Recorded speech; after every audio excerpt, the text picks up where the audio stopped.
Hello everyone, my name is Jennifer and welcome to Best Kept Plans. Today's video is going to be a budget with me for the paycheck that I will be receiving on November 24th, 2022 using the printable version of the Budget by Paycheck workbook from the Budget Mom. If you're interested in seeing that, please stick around.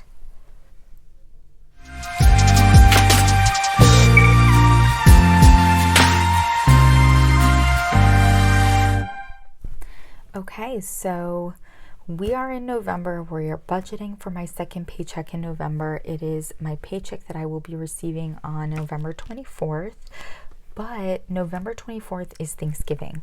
I didn't actually mark it in my planner, but that is Thanksgiving. And usually if I'm getting paid on Thanksgiving, what ends up happening is I actually get paid the day before. Not 100% on that, but I do think I'll end up getting the paycheck on the 23rd. I'm actually filming this a little bit early, so the 23rd has not come yet. But yeah, that's likely what's going to happen.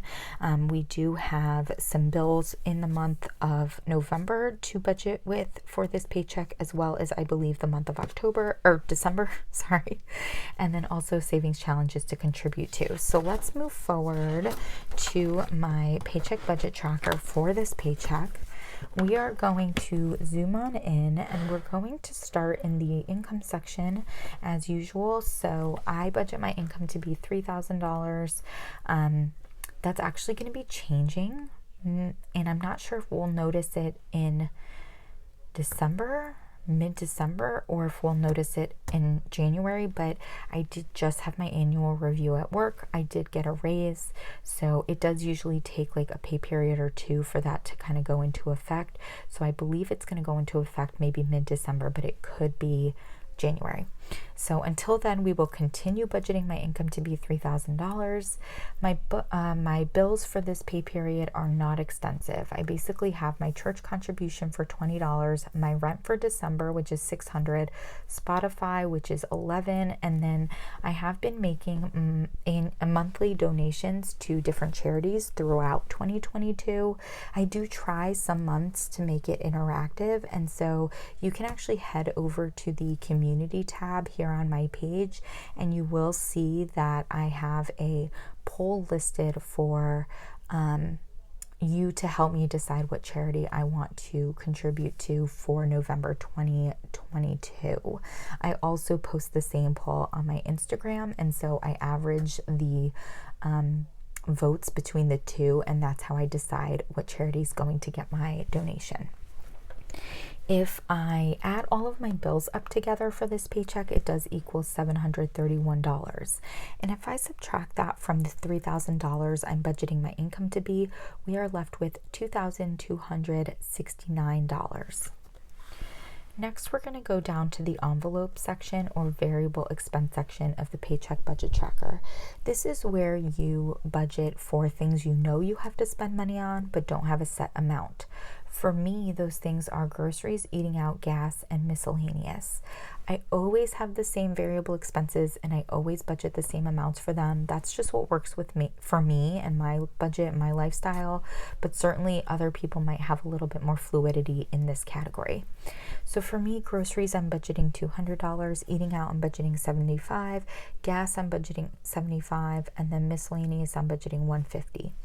If I add all of those together, it does equal $500, and if I subtract that from the $2,269 I was left with after paying my bills, we have $1,769 that we're going to bring up to the sinking fund section of the paycheck budget tracker. I am currently saving for 2023 sinking funds. I do always try to get a little bit of a head start on my sinking funds. It just allows me to have to contribute less per paycheck, which works great for me. So for my 2023 sinking funds, I'm going to be contributing $50 to travel, $25 to Christmas, $15 to subscriptions, $20 to medical, $50 to car maintenance, $110 to car insurance and taxes, $25 to birthdays, and $20 to holidays.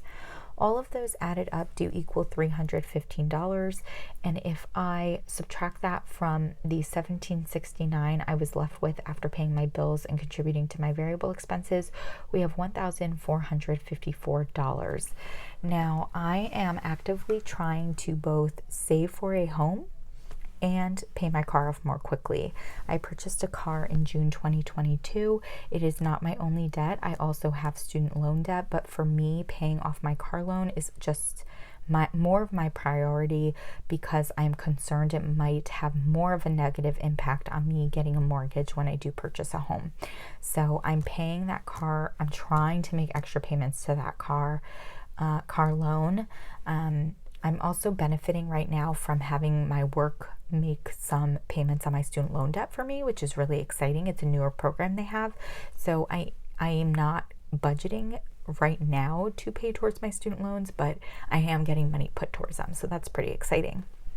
For this paycheck, I am going to budget $454 towards an extra car payment. My car payment is about $457 a month. So this is really almost exactly a normal car payment for me, which is very exciting. So I'm putting that extra towards my car, and then I'm going to have $1,000 left over, and that is going to go towards my house savings. After that extra debt and savings contribution, we are left with $0. Now I am going to switch on over to the cash envelope breakdown. This is what I utilize to determine what bills I need to take out from the bank when I go to the bank the day that I get paid, or more frequently the day after I get paid. With this paycheck, things are fairly normal with some things and then not so normal with others. Towards the end of 2022, I'm finding that my savings challenge amounts are so high, probably because of my 52-week challenge, and because of that, I can't pull them all from my miscellaneous envelope because they add up to more than $150. And I also do want to have some money in my miscellaneous envelope to utilize for personal spending. So I am, as you can see in pencil here, splitting up how I'm contributing to those savings challenges. So what I did last paycheck that worked really well was for the 52-week challenge, I contribute 2 weeks at a time. One of those weeks I pull out of eating out, the other I pull out of gas, and then whatever I have to save for the 2022 savings challenges, I pull out of my miscellaneous envelope. So that's what worked for me for my first paycheck in November, and that's how I'm going to continue doing it. So denominations wise, eating out gets $75, and I'm going to pull that in 3 20s, 2 5s, and 5 singles. Gas gets $75, and it's going to be pulled the exact same way. 3 20s, 2 5s, and 5 singles. For miscellaneous, we need $150, and I'm going to do that in 2 50s, 2 20s, a 5, and 5 singles. For my sinking funds, I always pull largest bills possible. That way my envelopes don't get too stuffed up. And so for travel, it's going to be a $50 bill. Christmas is going to be $25 and a $20 and a $5. Subscriptions is $15 and a $10 and a $5. Medical is $20 and a single $20 bill. Car maintenance, $50 and a $50 bill. Car insurance and taxes gets $110, and so I'm doing that in a $100 and a $10. And then birthdays gets $25 and a $20 and a $5, and holidays gets a single $20 bill.